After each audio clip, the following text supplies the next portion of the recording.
Кеш жарық оқушылар, бұл жаңағы ұбт дайындықтың тест центрдің тестін жасаудың екінші имтиханы, екінші күні. Синоним to high. High деген білесіздер, иә? Ол биік деген мағынада, соның синонимі tall болады. Жалпы high деген көбінесе біз затқа, ғимаратқа қолданамыз. Мысалға, мынау ғимарат биік деп. This is a high building деп айтамыз. Ал tall деп көбінесе адамға қолданамыз. Large деп жалпы үлкенді айтамыз. Large, мысалы, this is a large mountain, бұл үлкен тау да. High деп айтуға болады, бірақ large жалпы үлкен деп айтады, биік емес. Low деген төмен деген, small деген кішкентай деген мағынаға келеді. Келесі, salary сөзінің синонимі. Қалаңыздар, sales деген ол продажа, сатылым, бұл сәйкес келмейді. Wage деген апталық алатын ақша. Жалпы бұл синоним ретінде сәйкес келеді. Бонусты білесіздер, итак бонус екен. Fund деген бұл фонд. Сондықтан бұл жерде тек қана wage сәйкес келеді. Жалпы тура мағынасы бірдей болмаса да, жаңағы ақша алу деген мағынаға келеді. Wage естеріңізде болсын, апталық, salary айлық. Синоним to advertise. Advertise деген жарнамалау деген мағынаға келеді. Deserve деген сөз бұған синоним емес. Deserve деген бір нәрсені заслуживать, то есть не істеу, сай болу. Escape деген қашып кету. Вот promote деген бір нәрсені неде қозғау, не болмаса продвигать дейді ғой, орысша айтқан кезде. Бір нәрсені алға қарай қозғау, жарнамалауға сәйкес келеді. Compose деген бір нәрсені сочинять, ойлап табу. Бұл нәрсе сәйкес келмейді. Так, келесі. Alike сөзінің синонимі. Alike деген жалпы ұқсас деген мағынада. Different деген бұл синоним емес, антоним. Бұл сәйкес келмейді. Similar деген сәйкес келеді. Similar деген ұқсас деген мағынада. Unlike деген ұқсас емес деген сөз. Likely деген болуы мүмкін деген мағынада басқа сөз табы, сондықтан бұл сәйкес келмейді. Бесінші сұрақ. The correct option classroom object. То есть сыныптағы зат. Object деген зат. Нәрде cooker, ол неде кухняда тұрады, ас үйінде. Жаңағы плита ғой, былайша айтқан кезде ас жасайтын. Софа деген бұл диван, бұл да сәйкес келмейді. Table деген стол, бұл негізінде болуы мүмкін, бірақ біз сыныптағы столды desk деп айтамыз. Ал table деп неде айтамыз, жаңағы басқа столдарды айтамыз. Board деп, міне, тақта, таза, нақты сыныптағы тұратын объект. Дұрыс preposition таңдау керек. The wheels on a bike go round and round. То есть велосипедтің дөңгелектері айналып жүреді дейді. Анау The wheels on the bus go round and round деген ән бар. Егер кішкентай үйлі балаларыңыз болса, соны естіген шығарсыздар. Left right деген солға оңға, up and down деген жоғары төмен деген мағынада, in and out ішке және сыртқа деген мағынаға келеді. Жалпы бұл жерде тек қана round and round сәйкес келеді. Мына жерде дұрыс жалғасын табыңыз дейді. I wish I were in Los Angeles now. Мен дейді, қазір Лос-Анджелеста болғым келеді дейді. Мына жерде кілт сөз, негізгі етістік I wish. Содан бұған жауап I wish-ке қарай болу керек. But I'm not. I'm not мына жерде қолдана алмаймыз, өйткені мына жерде I wish етістік. Етістікке біз do или don't қолданамыз. Сондықтан бұл вариант түседі. So am I дейді. Am is a керек емес, өйткені етістік болған үшін am is a қолданбаймыз. Міне, but I do бұл нәрсе грамматикалық тұрғыдан келеді, бірақ бұл жерде but сөзі қарама-қайшы мағынамен болу керек. I wish I were in Los Angeles. Мен болғым келеді, бірақ мен де болғым келеді емес қой. Мен де болғым келеді демесе. But I don't, бірақ мен болғым келмейді дейді. Міне осы сөз сәйкес келеді. I don't деген мен қаламаймын деген сөз. I wish-қа қарама-қарсы. The odd one out. Мына жерде сәйкес келмейтін сөзді алып тастаңыздар. Қараңыздар. Incredible, сосын мына жерде practical сөзі бар, impatient бар, irrational бар. Байқасаңыздар, мына incredible, impatient, irrational барлығының алдында болымсыз жұрнақтар қолданылған. Мысалы, credible, incredible, patient, impatient, rational, irrational. А практикалда онда не жоқ, сондықтан бұл сөз арасынан неседі бөлініп тұр. Дұрыс preposition таңдау керек. Самат visited me on holidays. То есть каникулдарда дегенде біз on holiday деп қолданамыз. At, to, in деп айтпаймыз, on қолданамыз. Саналатын зат есім. Қараңыздар. Теннис бұл спорт, бұл саналмайды. Coffee бұл саналмайды. Тек қана adstitle айтуға болады. A cup of coffee, 2 cups of coffee деп айтыламыз, бірақ кофедің өзін санамаймыз. Butter, май, бұл да саналмайтын зат есім деп есептеледі. А вот tomato, жаңағы помидор, қызанақ деймі, сол нәрсені санай аламыз. 1 tomato, 2 tomatoes деп есептей береміз. Дұрыс опцион таңдаңыздар. The cat ran the garden and into the house. То есть мысық неден жаңағы бақшаның несінен кесіп өтіп, үйдің ішіне жүгіріп кірді дейді. Мына кесіп өткен кезде across қолданамыз. Under деген астынан, менің астынан жүрмейді ғой, бақшаның астынан. After деген артынан жүрмейді ғой.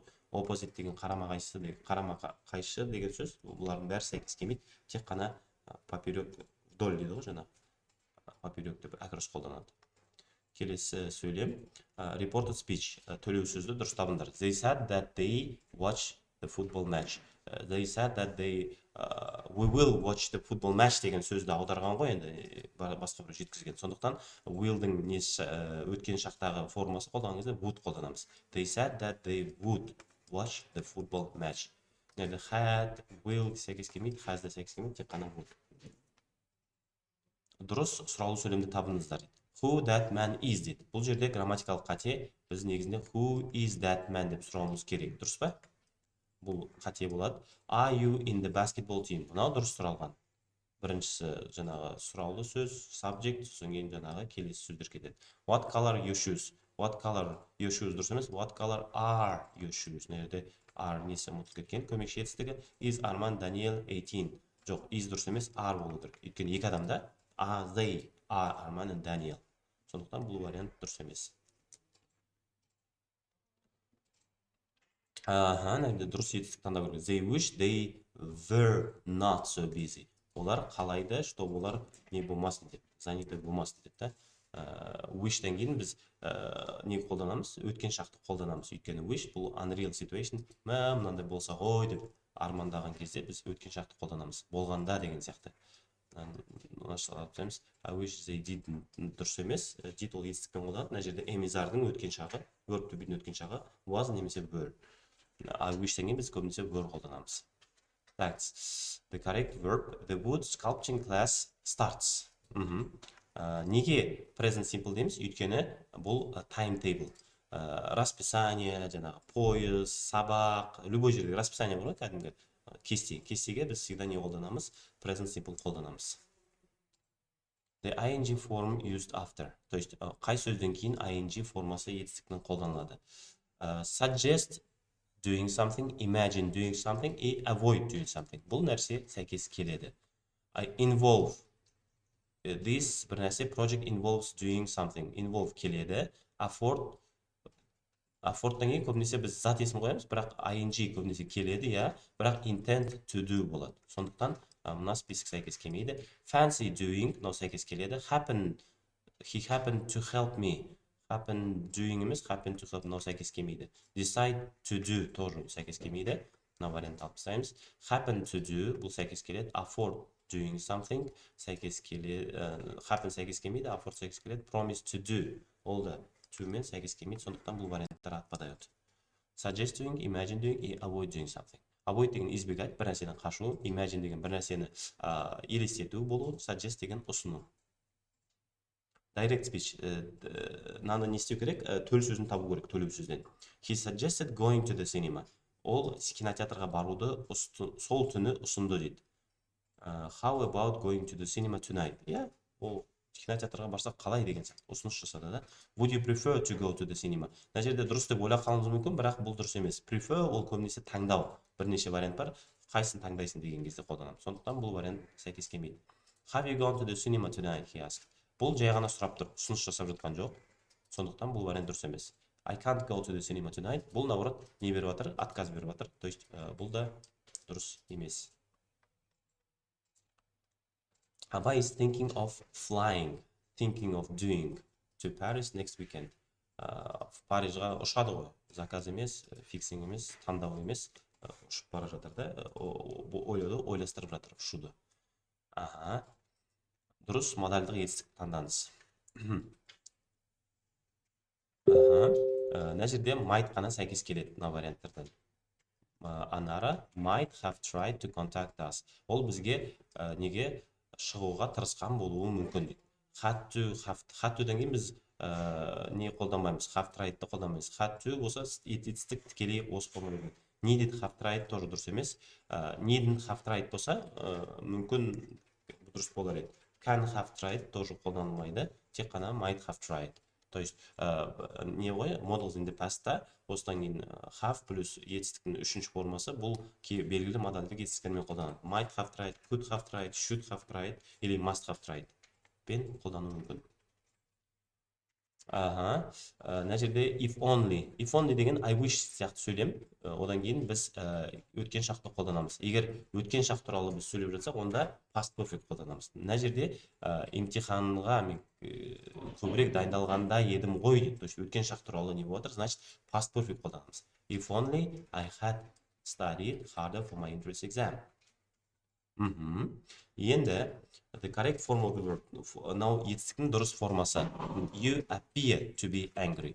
Құрметті оқушылар, мына жерде you appearing to be angry деген адамдар айтуы мүмкін, бірақ тесттарда көбінесе біз нағыз ережемен жасаймыз. You appear to be angry. Appear бұл қандай етістік?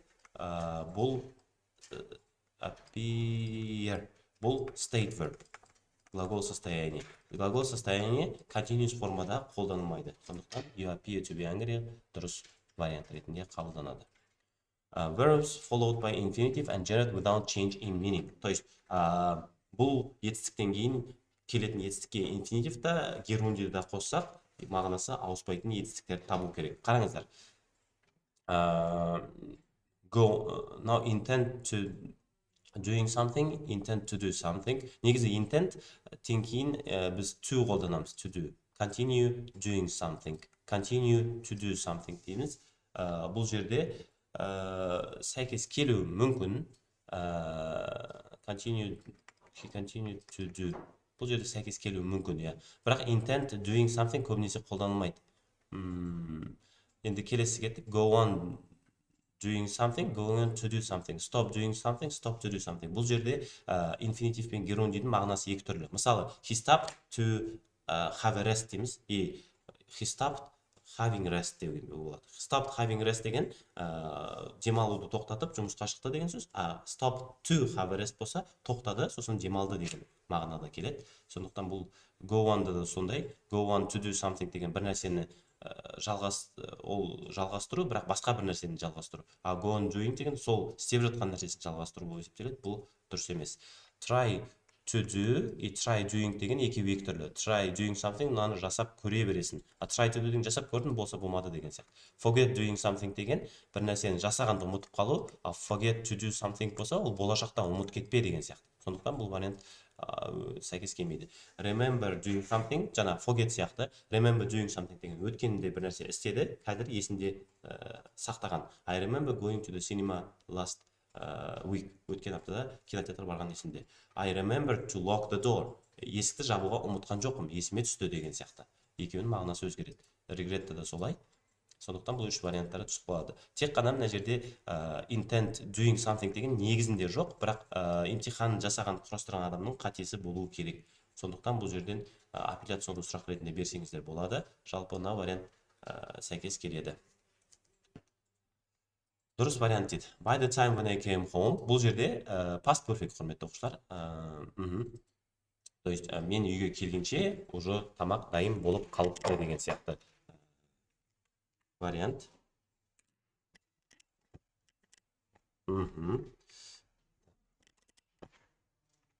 Тамақ дайын қойды. The meal had been cooked. То есть тамақ жасалып қойған екен. The work has been doing. Бұл грамматикалық қате. Homework өз-өзін жасамайды ғой. Өз-өзін жасамайды ғой, бір адам жасау керек. The kids were playing. Мына жерде kids-тан қате грамматикалық түрде массивті has gone. Бұл present perfect қолданылмайды. Past perfect қана болады мына жерде. The meal had been cooked. Тамақ уже жасалып қойған. То есть passive voice еще past perfect-та қолданылған. Келесі сұрақ. It is expected that Pete will win the race. То есть бұл жерде айтады, ожидается, что Pete выиграет гонку. То есть Pete гонканы ұтады деп күтіледі дейді. Кімдер күтеді? Адамдар күтеді. Сондықтан people expect Pete to win the race.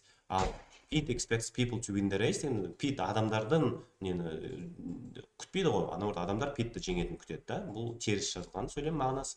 Winning the race is not expected. То есть жеңу вообще күтілмейді дейді. Бұл мағыналық тұрды қате жасалған. Pete doesn't win the race. Бұл мүлдем неге сәйкес келмейді контекстке. Так, дұрыс опцияны таңдаңыздар. I would purchase it online. Если мен сен болсам, дейді да, мен оны онлайн алушы едім дейді. Бірақ мен сен емеспін ғой, бұл second conditional. Second conditional. Егер мен сенің орнында болсам, мен осындай істеуші едім дейді да. Unreal situation, то есть imaginary, ойдан тапқан ситуация.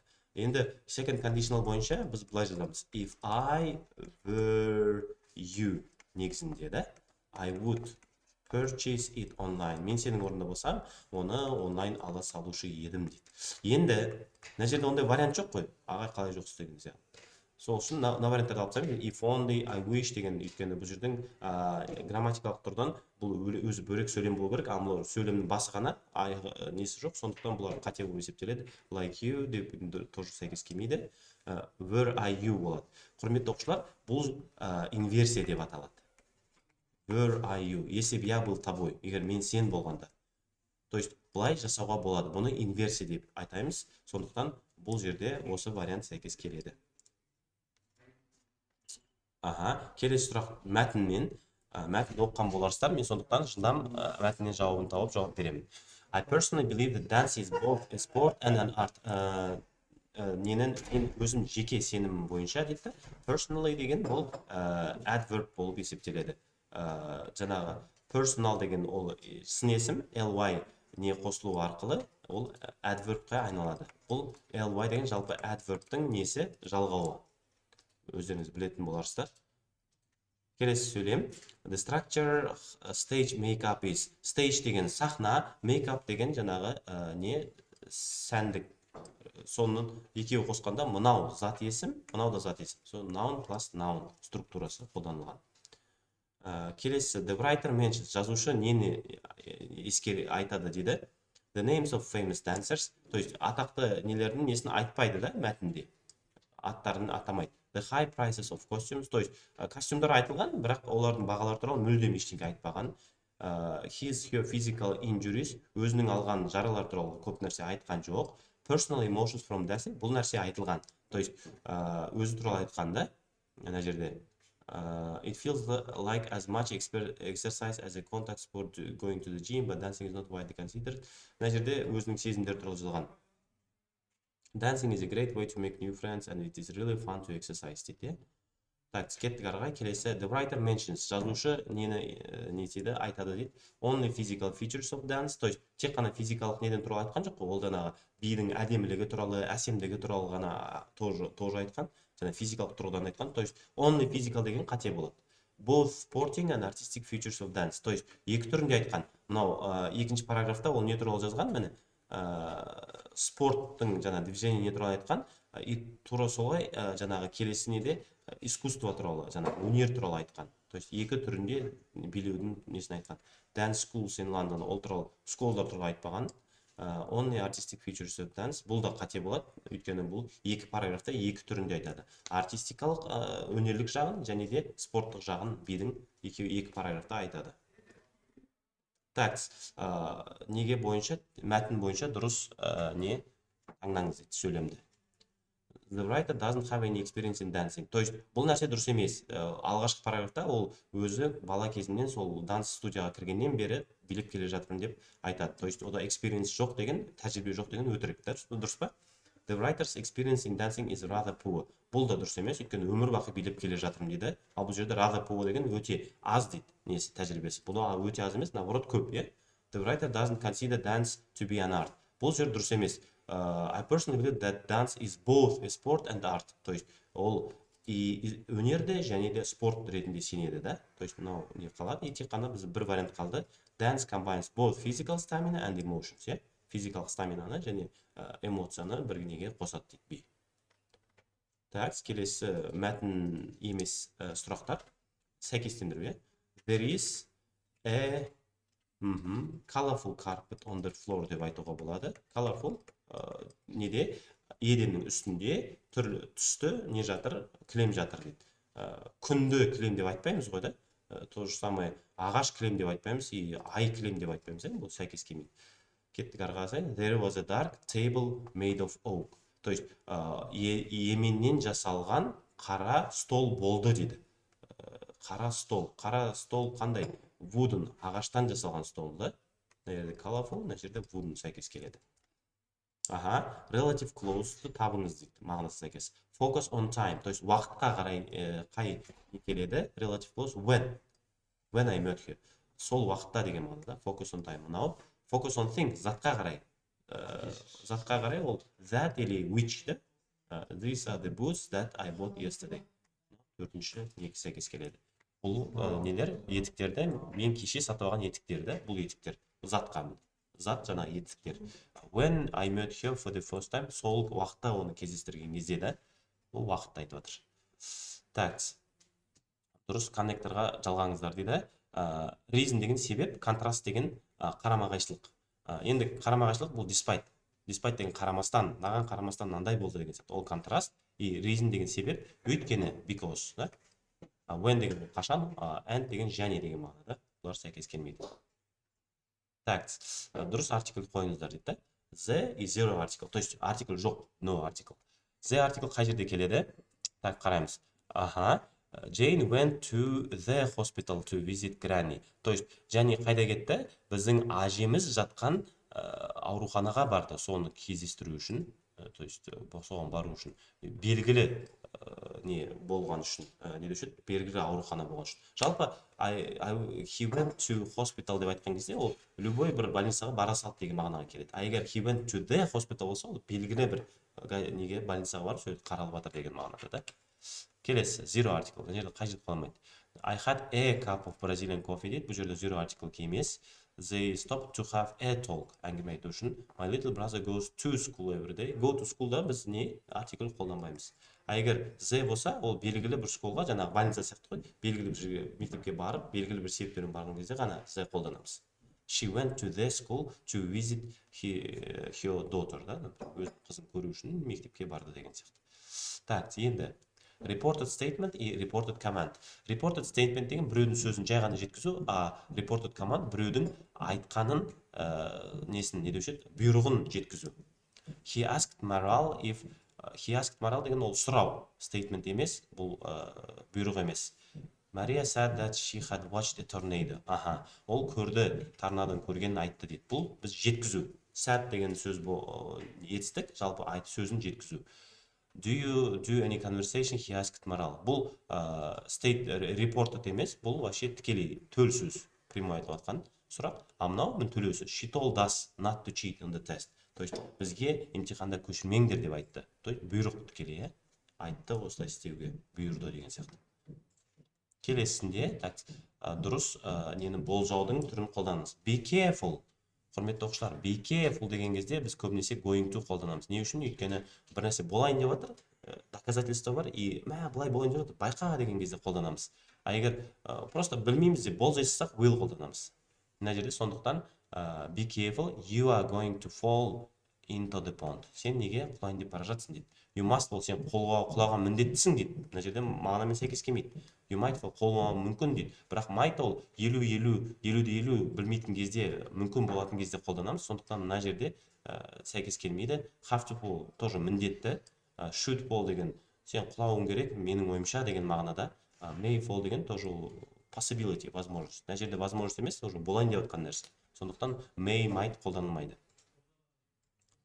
Так, келесі. The food at the school canteen was rather poor. То есть, мектептегі кантинде, асханада тамақ өте нашар болды. Сол үшін, скорее всего, ешкім обедте ештеңе жемеді деген мағынада сөз болу керек. Everyone ate anything деген болмайды мағынамы, өйткені тамақ жаман болды деді. No one ate anything, осы нәрсе болады. Somebody ate something деген сәйкес келмейді мағынам бойынша. Everybody ate something сәйкес келмейді, өйткені ешкім ештеңе жемеген скорее всего. Each one деген әрқайсысы something бір нәрсе жеді деген сәйкес келмейді. Nobody ate anything, ешкім ештеңе жемеді.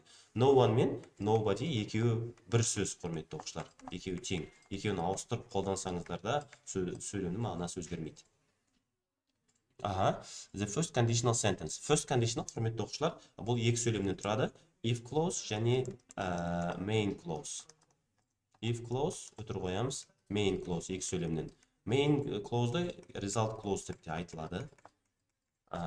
Жалпы екі сөйлемнен тұрады. If clause бұл шарт рай, бұл жерде шарт қойылады. Көбінесе first conditionalда именно first conditionalда. Бұл болуы мүмкін жағдайларға қолданылады. Егер былай болса, былай істесең, былай болады деген мағынада. If clause'да біз present simple қолданамыз. Ал main clause'да біз will қосылған етістік қолданамыз. Will plus verb. Енді осы структурамен қараймыз. I will go out with you if I finish on time. Нәрді дұрыс, мысалы, мен сенімен сыртқа шығамын, егер мен уақытында үй тапсырмасын аяқтасам дейді. Бұл сәйкес келеді. If you hit metals, it melts. Мына жерде present simple и present simple. Бұл first емес, бұл zero conditional дейді. Zero conditional. Бұл сәйкес келмейді. He would go to the park if he finished his test. Ол паркке барушы еді, егер тестін аяқтаған кезде дейді. Бұл first емес, бұл second conditional. Unreal situation. Ол паркке барушы еді, егер ол бітірген кезде тестін дейді. Бұл мүмкін емес қазір. Сондықтан бұл second conditional и формасы бойынша басқа. You won't pass the test if you don't work hard. Егер жақсы дайындалмасаң, тестті өтпейсің дейді. Бұл сәйкес келеді. Мына жерде will қысқаша will not, won't болып жазылған. Ана жерде if you don't work present simple қолданылған. If you work hard, you will pass the test. Егер қатты жұмыссаң, тесттен өтесің дейді. Бұл да сәйкес келеді. Мына жерде present simple, мына жерде will қосылған етістік. If I were you, өткен шақта, I wouldn't be. Бұл second conditional. First conditional емес. Келесі сұрақ. It is used for showing contrast. То есть, бұл сөз контрастты қолдану үшін, то есть, бір сөйлемнің қарама-қарсы мағынасын айту үшін қолданылады. Neither деген екі заттың арасында бұл қолданылады. In spite of бірдеңеге қарамастан деген мағынада. То есть, осы despite деген екеуі бір мағынада. But, контраст. As a result, бұл результаттың нәтижені айтады. Because ол себепті айтады. And деген не қосады. Neither деген екі сөйлем емес, бұл неге екі заттың арасында екеуі емес деген мағынада қолданылады. Сондықтан бұл контрастқа сәйкес келмейді. Так, соңғы сұрақ. Не дейді? Psychologists have a group of students gave a group of students difficult tasks. One group said they loved challenge because their abilities could be developed. They had a growth mindset, being focused on future achievements. Another group of children felt that their intelligence was being judged and that they had failed. They had a fixed mindset, unable to imagine improving it. According to the passage, the people with growth mindset. То есть, growth mindset, не істейді? Біріншіден, love challenge-тар жақсы көреді, өйткені олардың қабілеттері дамиды деп сенеді. Оларда growth mindset болды дейді, и олар болашақ нелерде жетістіктерге фокусированы болды дейді. Осы сөздермен не істейміз? Қараймыз енді. Are unsure their skills can be improved. То есть, нәрді unsure емес, наоборот, love challenge because their abilities could be developed. Олар, наоборот, дамитынына сенді. Feel that they failed. Бұл growth mindset емес, бұл жаңағы fixed mindset дегілер, жаңағы fail болғандарын сенеді. Focus on future achievements, being focused on the future achievements дейді, бұл сәйкес келеді. Sure their skills can be improved, бұл да нәрсе жазылған. Their abilities could be developed деп сұрап отыр. Value challenges, то есть challenge-ті жақсы көреді. Valued love сәйкес келеді. И cheat during exams, бұл нәрсе вообще мүлдем айтылмаған. Осылай.